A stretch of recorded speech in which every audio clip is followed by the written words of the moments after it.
My name is Sheila, and if there's one thing you should know about me right off the bat, it's that I grew up surrounded by books. More than just stacks of them at home, my dad managed a big publishing house, and ever since I was a little girl, I'd tag along with him to work whenever I got the chance. Got your nose stuck in a book again? Dad would joke every time he found me curled up in some corner of his office, deep into whatever I could get my hands on. Yeah, and I bet I can read more books than you this month. I'd shoot back, always ready for a challenge. Those days at his office, I wasn't just reading, I was living in worlds crafted by imagination. It was magical, really. When I wasn't reading, I was watching Dad in meetings, seeing how he dealt with writers, illustrators, and all the big shots who thought they knew better. He handled it all with a kind of cool that made everyone respect him, but never made him unapproachable. I took the love for books straight into adulthood, became a teacher, shaping young minds to hopefully find the same joy in reading that I did. And every last Friday of the month, I kept up the ritual of visiting Dad at work. It was one of those Fridays when life decided to throw me a curveball. Dad introduced me to Ben, a lanky guy with an awkward smile and an armful of manuscripts. He was there to pitch his latest book, hoping Dad would bite. Ben, this is my daughter, Sheila. Sheila, Ben's a budding writer, got some interesting ideas, Dad said, clapping him on the back. Ben extended a shaky hand, which I took, smiling. Nice to meet you, Sheila. Your dad tells me you're the real critic around here.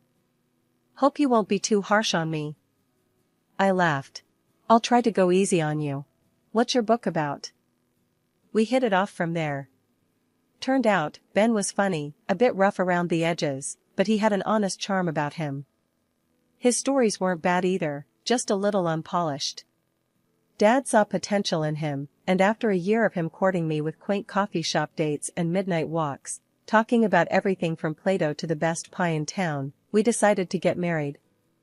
The wedding was a simple affair, just close family and friends. Dad was beaming all day, and when it came time for speeches, he stood up, glass in hand, a twinkle in his eye that I knew meant he was going to embarrass me. Sheila, ever since you were a little girl, you've always surprised me. Smart, beautiful, and stubborn as a mule. And now, you've gone and married this young man who seems to love you more than his manuscripts. Everyone chuckled as Ben blushed, looking at me like I was his anchor. To Sheila and Ben, may your lives be filled with more love than there are books in my office, and that's saying something, Dad concluded, raising his glass. Life with Ben started like a fairy tale, but fairy tales don't tell you about the bills and the late nights worrying about how to make ends meet. Ben's books weren't exactly flying off the shelves, and as much as I believed in his talent, the world didn't seem ready to bite. I upped my hours at school, took on extra classes, and even ran after-school clubs. Anything to keep us afloat. Hey, I picked up an extra shift at the tutoring center, I mentioned one evening, stirring a pot of spaghetti, trying to keep the concern out of my voice. Ben was at the table, papers spread out like a wild sea of ink and frustration.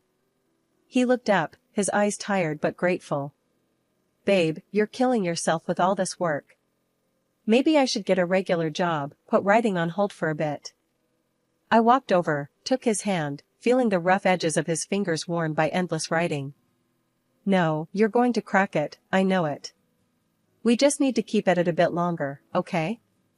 Your stories are good, they just need the right eyes. He squeezed my hand, a silent thank you hanging between us. That night we ate dinner late, talking about his latest manuscript that just couldn't find a home. One day, Dad dropped by, something that wasn't unusual, but the look on his face was.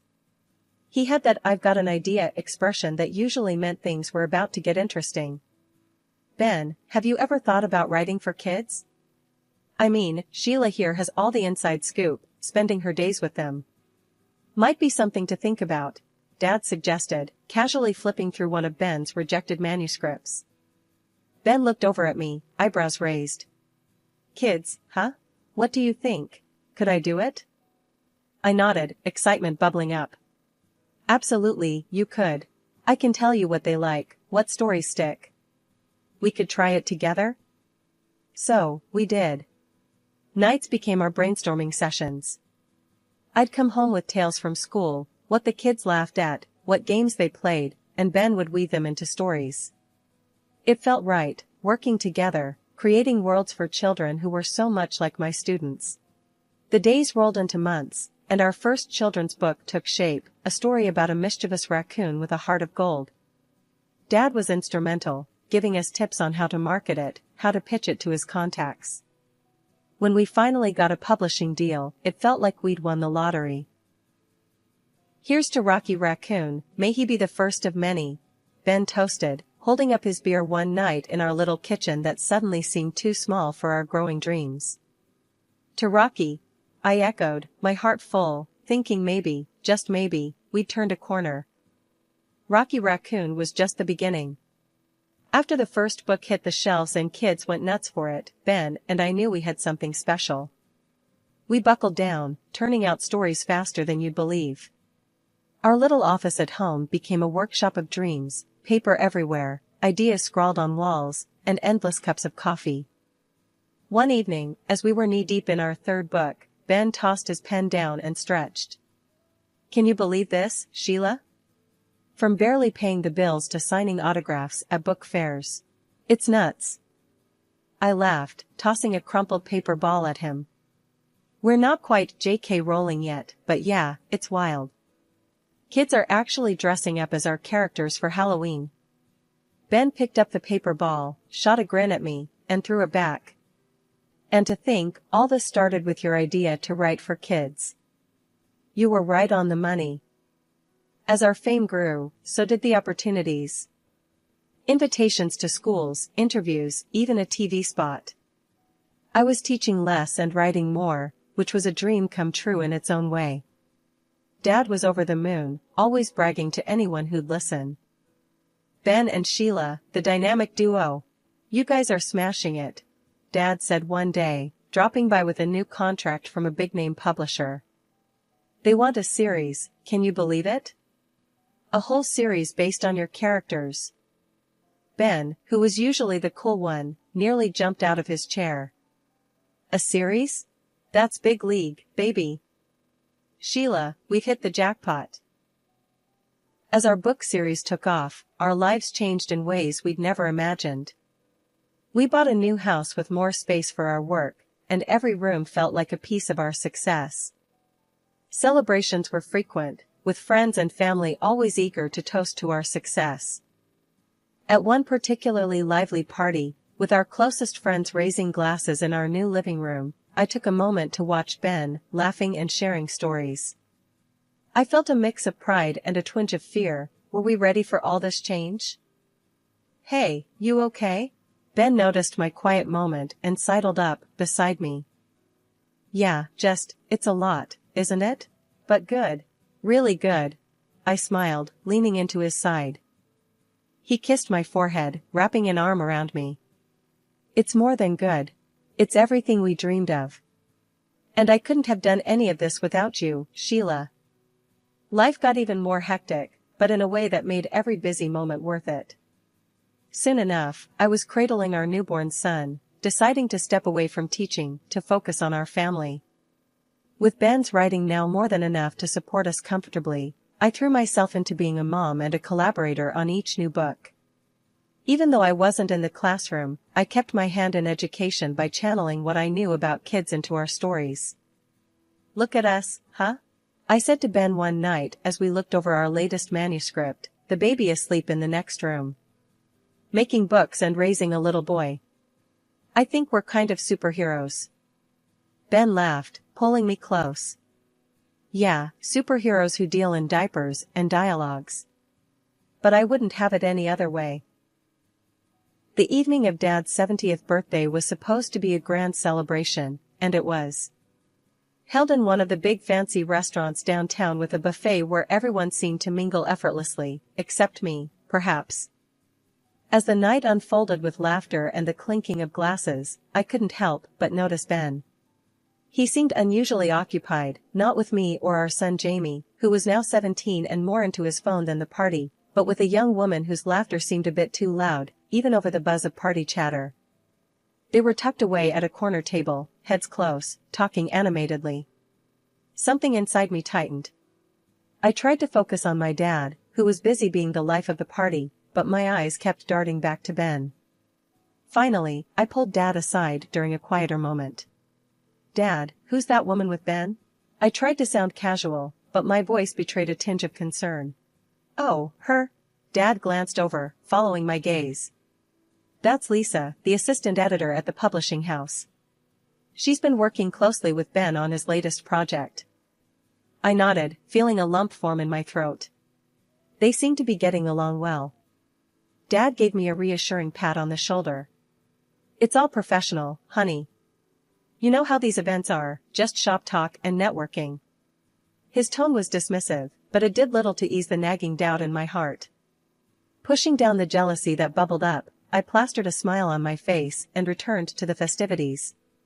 Relatives and important guests came over to congratulate Dad, pulling me into conversations and away from my spiraling thoughts. As the evening wore on, I found myself watching Ben and Lisa from across the room. They were laughing again, their heads tilted together in a way that looked far too intimate for a simple work discussion. Each laugh, each shared glance between them felt like a small puncture to my heart. "Let's get some fresh air," I suggested to Jamie, needing an escape from the stifling atmosphere. Outside, the cool night air felt like a balm. Jamie and I leaned against the railing, overlooking the city lights. He talked about school, his friends, and his plans for college, normal things that felt grounding in that moment. "Thanks for being here with me, Jamie. I needed this," I told him as we headed back inside. "Anytime, Mom. You know I've got your back," he replied, bumping his shoulder against mine playfully. We re-entered the party, my resolve strengthened. I would enjoy the evening for Dad's sake, for Jamie's. As for Ben and whatever was happening there, I would deal with it later, when the music stopped and the guests went home. After returning from some fresh air with Jamie, I couldn't shake off the uneasy feeling that had settled over me. As much as I tried to focus on the celebration, my eyes inevitably wandered to where Ben was still chatting animatedly with Lisa. It was like watching a play where you already knew the tragic ending, but you couldn't leave your seat. Determined not to let this spoil the entire evening, I tried to mingle. Yet, every laugh and snippet of music seemed to echo with underlying tension for me. Finally, I decided to head to the ladies' room to freshen up, perhaps clear my head. That's when it happened. As I walked down the quiet hallway towards the restrooms, the muffled sound of voices stopped me dead in my tracks. The door to one of the private dining rooms was ajar, and through the crack, I saw Ben and Lisa. They weren't just talking, they were in an embrace, kissing like two teenagers, hidden away from prying eyes. My heart hammered against my chest so hard I thought it might burst. Anger, shock, and a profound sense of betrayal swirled inside me. I felt rooted to the spot, hidden by the shadow of a decorative plant. Just then, their conversation floated out, clear and sharp. "We need to figure this out, Ben. Once your book launches, we'll have enough to start fresh." "Just you and me," Lisa whispered, her voice thick with emotion. Ben's reply was a low murmur, but his words were like daggers. I know. I just need a bit more time to sort things out with Sheila. It's complicated with Jamie and everything." The cold reality of their plans hit me hard. I was supposed to be his partner, his wife, yet here he was, planning a future with someone else as if our years together meant nothing. Feeling like I might get sick, I pushed off the wall and stumbled into the restroom. Inside, I leaned against the cool tile, my reflection in the mirror a stark reminder of the fool I had been. Tears threatened, but I willed them back. Crying wasn't going to help, I needed to think. After a few deep breaths, I splashed water on my face, trying to erase any sign of my tears.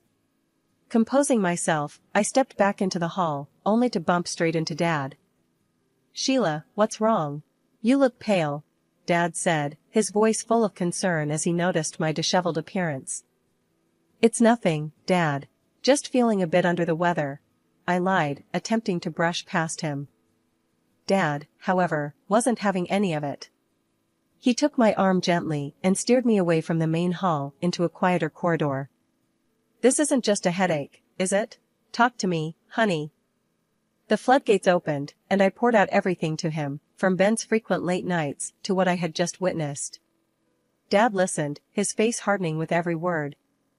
"This needs careful handling, Sheila. We'll sort it out, don't you worry," he assured me, his tone firm yet soothing. "Let's meet at the detective's office tomorrow. We'll get to the bottom of this." Nodding, feeling a mix of relief and dread, I agreed. The rest of the evening was a blur.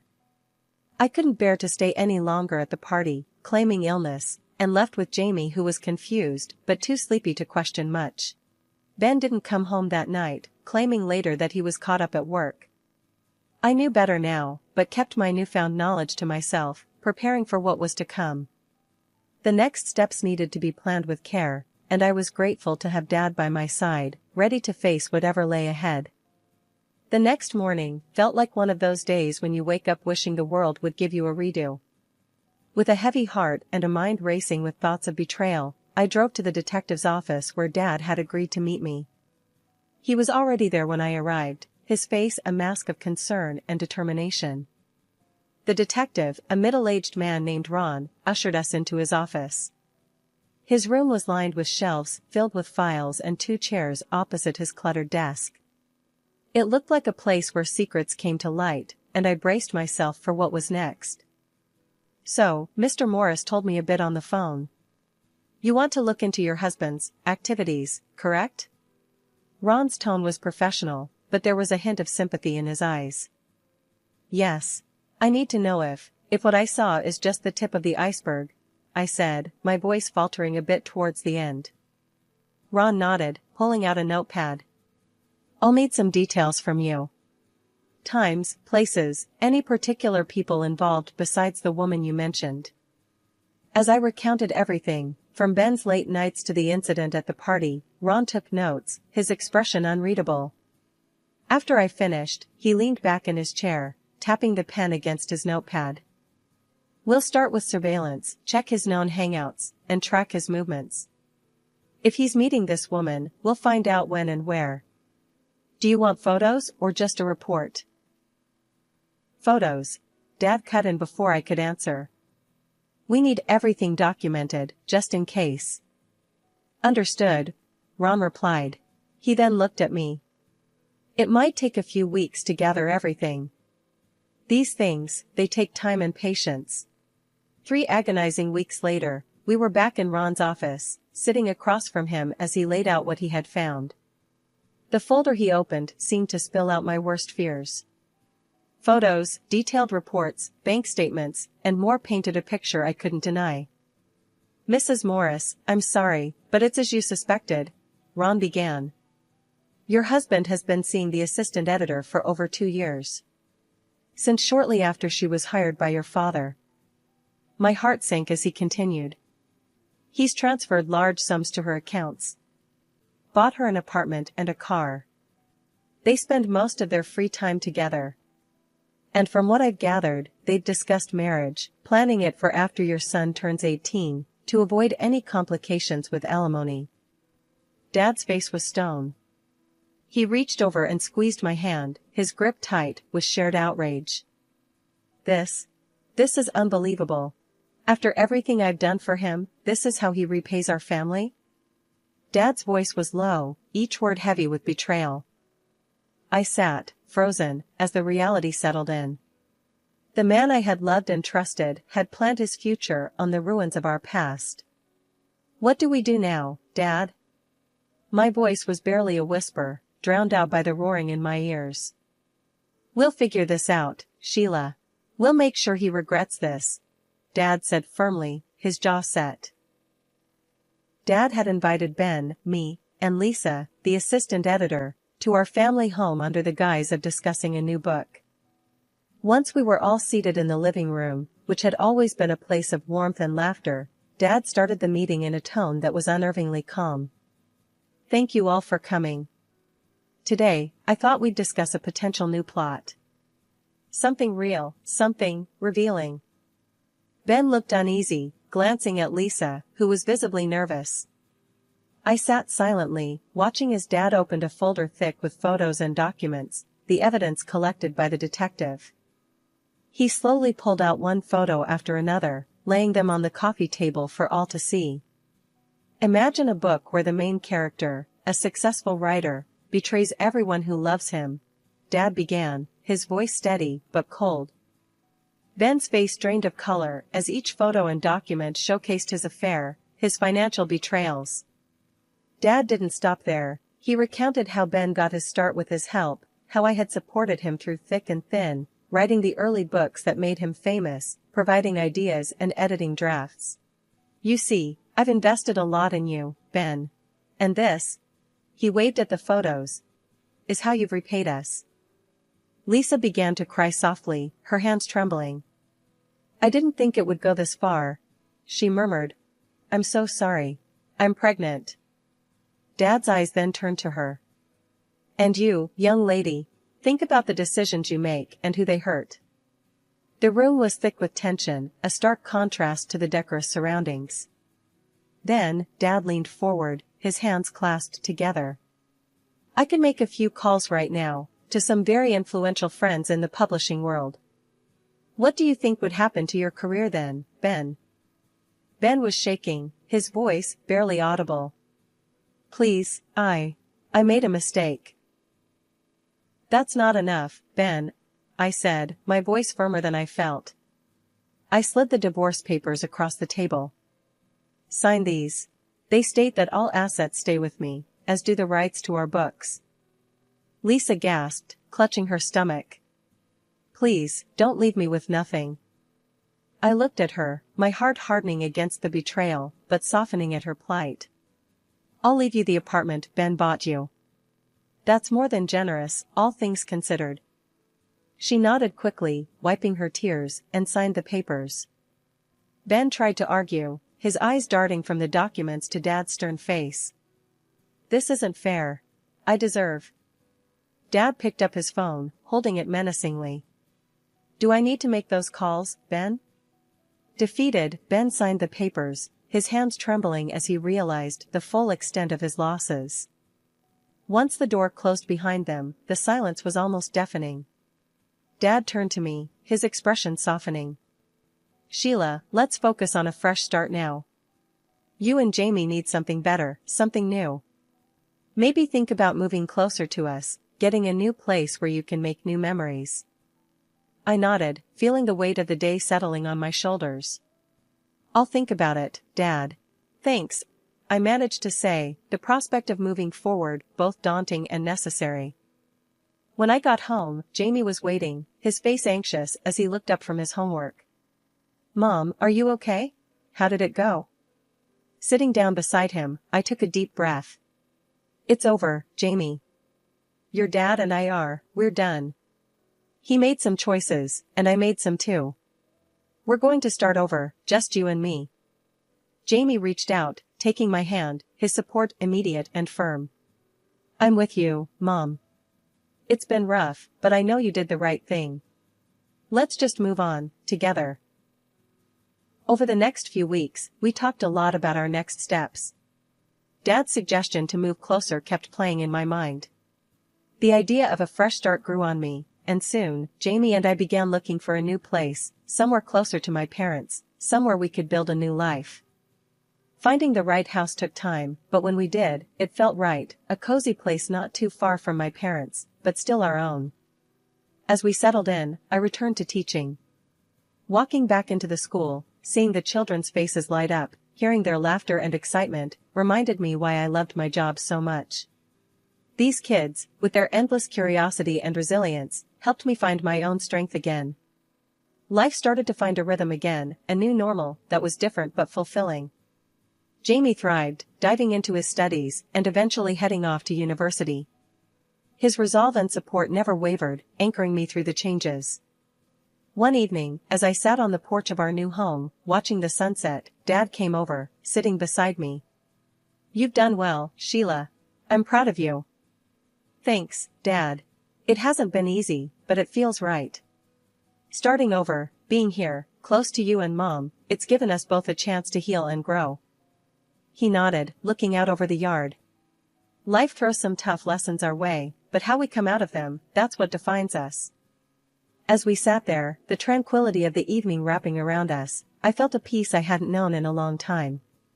Yes, the road had been unimaginably hard, but here we were, stronger and together. The love of my family and the joy of my work with the children filled my days. I had found my way back to happiness, back to a life where I could thrive.